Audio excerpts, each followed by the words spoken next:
Alright, today we are going to clean a FNS Plus DE filter. It's a 48 square foot. So what we're going to do is we're going to go ahead and hit stop on the system so that we make sure it's not going to come back on. And now we're going over here to the backwash valve. This backwash valve, what we're going to do is we're going to twist, pull up, open up the air relief valve here by turning it. Okay, now what we're going to do is we're going to take our 7/8 socket and wrench, and we're going to remove this bolt here off the clamp. Now that we remove the clamp, we're going ahead and remove this clamp. Go ahead and pull, lift up on the lid. Okay, so this filter's pretty dirty. So what we're going to do now is we're going ahead and we're going to remove these bolts here with either a wrench or some channel locks. Okay, now that we have removed these bolts here holding the manifold to the grids, we are going to lift up. So we're going to go ahead and set this over here. Now these grids are just going to pull straight up. I'll break them loose.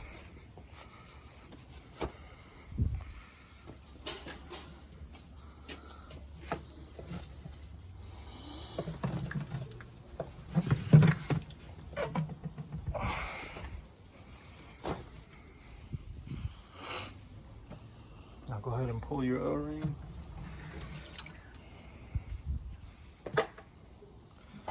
Now go ahead and pull the bottom manifold out. So now what we're going to do is we're going to clean all this real nice and clean. And I'll show you guys how to put it back together. Okay, now that we got these all clean, what we're going to do is we're going to go through these grids here. And we're going to check for ribs along the rib cage, along the top. And then check the bottoms. Okay, these are common areas where you might have a hole and you might have diatomaceous earth discharge back to the pool. So go ahead and comb through these thoroughly and make sure you don't have any holes. Also, make sure you check the top manifold here. Make sure there's no cracks. This one's discolored. Do it from age. Also check the bottom here. Okay, this one looks pretty good besides the discoloration. Now what we're going to do is we're also going to come over here. We're going to clean this lip here. And we're also going to spray down the inside of this tank and also wipe this O-ring. We're also going to go onto the underside of the tank lid and clean the inside of the lid, and also clean this here where the seal is going to sit. Because if you don't, you're going to have problems with the tank leaking when you put it back together. Alright, so we're going to go ahead and put this thing back together. What you want to do is you want to take your bottom manifold, find a nice level place for it to sit, because you're going to want to put this together in a level spot so the grids aren't falling over when you're putting it back together. So in the filter, there's 7 full grids, and then there's 1 partial here. See this one? It's not as big as the others. So what you're going to do is you're going to look down on the bottom manifold. You'll see where it says small grid. I'll go ahead and start with this one. I'm going to line the spine up with this dot here. You know, and you're going to go through and you're going to put each one in the grid. Okay, now that we have all the grids in place, it should look like this. Okay, now we're going to go ahead and put your top manifold on. So the downspout, the standpipe should line up with the groove here. Okay, because that's going to allow the grids to sit on the standpipe without having any disruptions.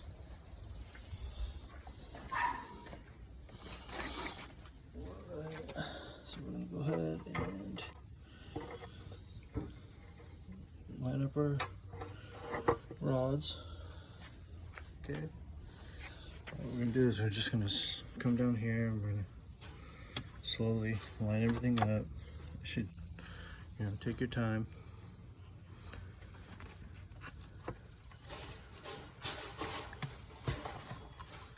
to give it some down pressure.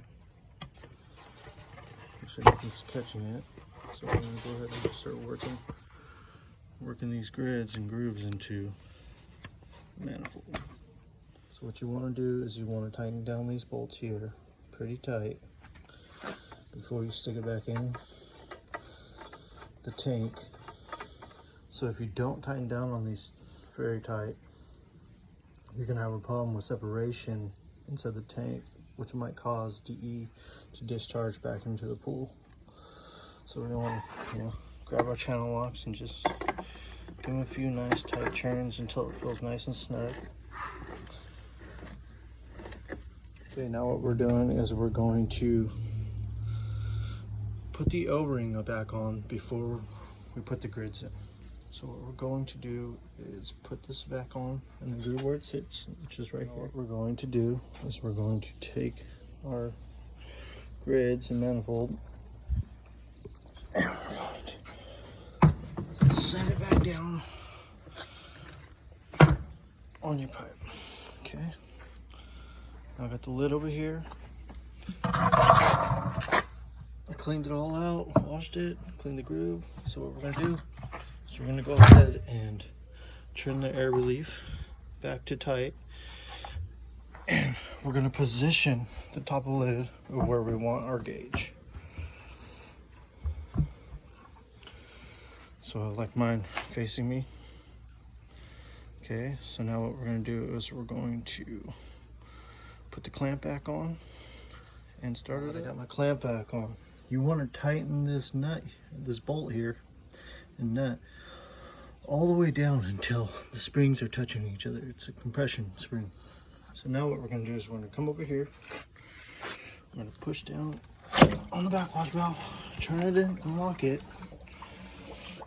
Open up our air relief and go ahead and start the system running. I usually just hit quick clean since this is in tele flow and hit start. So we're going to stand back because you never know what can happen.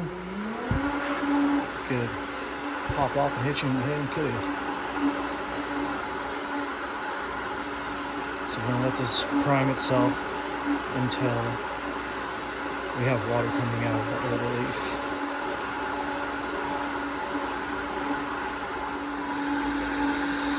It's picking up prime.